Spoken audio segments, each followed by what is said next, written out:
Bangla healthy লাইফে আপনাকে স্বাগতম। আজকের বিষয় কামরস কী এবং কেন বের হয়।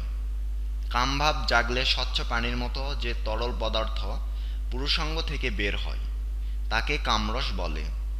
কামরসের ইংরেজিতে নাম ডগ ওয়াটার। কামরস ও পুরুষের বীর্য প্রায় একই রকমের তরল পদার্থ, শুধু এই দুটির ভিতর উপাদানগত কিছু পার্থক্য রয়েছে।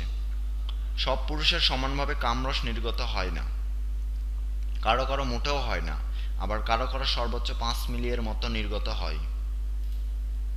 কামরস কি কি কাজ করে?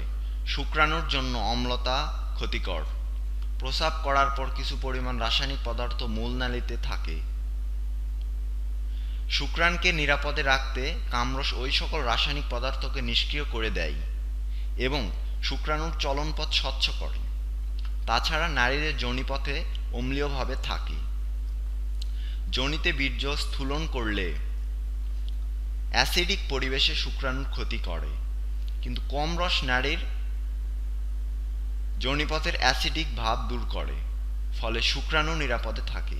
নারীদের যোনিপথে সহজে লিঙ্গ সঞ্চালনের জন্য কামরস যোনিপথকে পিচ্ছিল করে। সমস্যাসমূহ: কামরসের বেশ কিছু ক্ষতিকর দিকও আছে, কারণ কামরসের সাথে সামান্য পরিমাণে শুক্রাণু বা পুরানো শুক্রাণু বের হয়ে আসতে পারে। তাই সতর্ক থাকবেন যে কামরস যোনিতে প্রবেশ করলেও গর্ভধারণ হতে পারে। তাছাড়া কামরসের মাধ্যমে এইডস সহ অন্যান্য রোগও হতে পারে। অন্যান্য দিক: খুব কম পুরুষদের অতিমাত্রায় কামরস নির্গত হয়, তবে কারো যদি এমন সমস্যা দেখা দেয় তবে খুব দ্রুত ভালো কোনো চিকিৎসকের পরামর্শ নিতে হবে। স্বাভাবিকের কামরসে কোনো শুক্রাণু থাকে না, তবে কেউ যদি আগে যৌনমিলন করে সেই পুরানো শুক্রাণু কামরসের সাথে মিশে বের হতে পারে। ইসলামের দৃষ্টিতে কামরস: ইসলামের দৃষ্টিতে কামরস শরীরকে নাপাক করে না যদি বীর্য নিঃসরিত হয়, তবে পবিত্রতার জন্য গোসল করতে হয়।